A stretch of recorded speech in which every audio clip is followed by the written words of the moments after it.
સ્થાનિક સ્વરાજ્યની ચૂંટણીઓ તારીખ 26/4/2026ના રોજ રવિવારે યોજાનાર છે. મોરબી જિલ્લામાં મોરબી જિલ્લા પંચાયત, મોરબી જિલ્લામાં આવેલા 5 તાલુકાની 5 તાલુકા પંચાયત, મોરબીના 3 નગરોમાં આવેલી નગરપાલિકા અને મોરબી શહેરની મહાનગરપાલિકાની ચૂંટણીઓ યોજાનાર છે. આ ચૂંટણી માટે લગભગ મોરબી જિલ્લાના 7,39,503 જેટલા મતદારો એ દિવસે પોતાના મતાધિકારનો ઉપયોગ કરનાર છે. આના માટે જિલ્લા વહીવટીતંત્ર તરફથી 857 જેટલા બૂથ ઉપર 4,285 જેટલા અધિકારી કર્મચારીની નિમણૂક કરેલી છે અને અમારા જિલ્લાના એસપી શ્રી મુકેશ પટેલ સાહેબ તરફથી લગભગ 2,000 જેટલા પોલીસ અધિકારી કર્મચારી હથિયારધારી બિન હથિયારધારીની નિમણૂક કરેલી છે. વધુમાં 102 જેટલા ઝોનલ ઓફિસરોની પણ નિમણૂક કરેલી છે. આ ચૂંટણી શાંતિમય વાતાવરણમાં નિષ્પક્ષ રીતે થાય તેના માટે જિલ્લા વહીવટીતંત્ર તરફથી તમામ તૈયારીઓ પૂર્ણ કરવામાં આવેલી છે.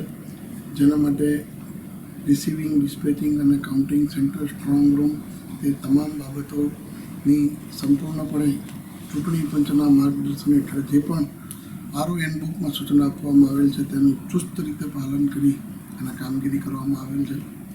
મતદાન મથક ઉપર એઝ્યોર્ડ મિનિમમ ફેસિલિટી એટલે કે જે બેઝિક જરૂરિયાતો છે, પીવાના પાણીની વ્યવસ્થા, તડકાથી બચવા માટેની વ્યવસ્થા, વ્હીલચેરની જરૂરિયાત હોય, દિવ્યાંગ અમારા વોટર્સ માટે આ પ્રકારની તમામ વ્યવસ્થાની પણ અમે સંપૂર્ણપણે કાળજી રાખેલી છે. વહીવટીતંત્ર ચૂંટણી માટે સજ્જ છે અને પોલીસ તંત્ર પણ આપ સૌની સલામતી માટે સજ્જ છે. તો જિલ્લા વહીવટીતંત્ર તરફથી આ તમામ ચૂંટણીના 246 જેટલા ઉમેદવારો માટે તમામ અમે વ્યવસ્થા પૂર્ણ કરેલ છે. અને આપના માધ્યમથી બધી એક વિનંતી પણ કરીશ કે મોરબી શહેર અને જિલ્લાના નગરોના તમામ નાગરિકો પોતાના મતાધિકારનો અવશ્ય ઉપયોગ કરે અને રવિવારે રજાનો દિવસ ના ગણતા આપ સૌ આ લોકશાહીના પર્વને આપનો વોટ આપીને આપની ફરજ બજાવો એવી આપ સૌ તરફથી અપેક્ષા રાખું છું. અને સામાન્ય ચૂંટણીઓ 2024માં મોરબી, વાંકાનેર અને જે આપણા ત્રણેય વિધાનસભાની જે અમારી 65, 66, 67ની જે આપણી 3 વિધાનસભા માટે જે સંસદની ચૂંટણી માટે સમગ્ર સૌરાષ્ટ્રમાં આપણે પ્રથમ ક્રમે હતા વોટિંગમાં, એમ સૌરાષ્ટ્રમાં મોરબીનું વોટિંગ સૌ પ્રથમ રહે એવી મોરબીના લોકો પાસેથી હું અપેક્ષા રાખું છું.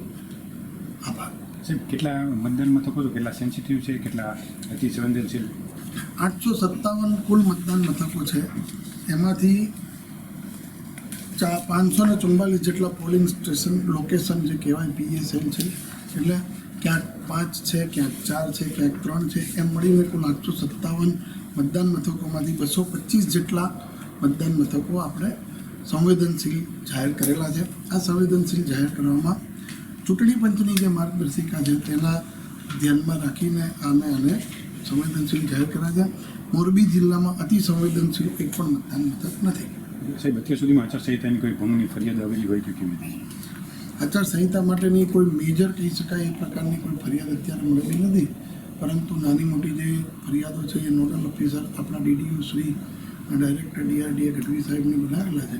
અને જ્યાં પણ એમની પાસે જે રજૂઆત થઈ છે તેનો અમે પંચની સૂચના અનુસાર નિકાલ કરવાના પૂરતા કાળજી રાખીને પ્રયત્ન કરેલા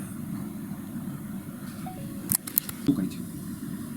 આગામી તારીખ 26 તારીખે મતદાન અને 28 તારીખે જે મતગણતરી છે તે અનુસંધાને મોરબી જિલ્લા પોલીસ સંપૂર્ણ રીતે સજ્જ છે.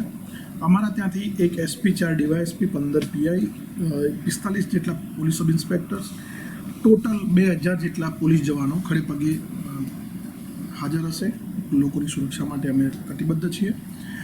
જે બંદોબસ્તની ફાળવણી કરવામાં આવી છે અને અમારા DGP સરની સૂચના અને સ્કેલ મુજબ જે બૂથ ઉપર માણસો ફાળવવાના છે પોલીસ જવાનો એ અમે ફાળવી દીધા છે. અમારી જોડે ટોટલ 2000 જેટલા હથિયારી, બિન હથિયારી અને હોમગાર્ડ અને SRPના જવાનો ઉપલબ્ધ છે. મિનિમમ જે સ્કેલ છે એ મુજબની ફાળવણી કરવામાં આવી છે. અમારા ત્યાં QRTની 5 ટીમો બનાવવામાં આવેલી છે. દરેક જનરક્ષક છે એને પણ અમે સ્ટ્રેટેજિકલ પોઈન્ટ ઉપર ડિપ્લોય કરવાના છીએ.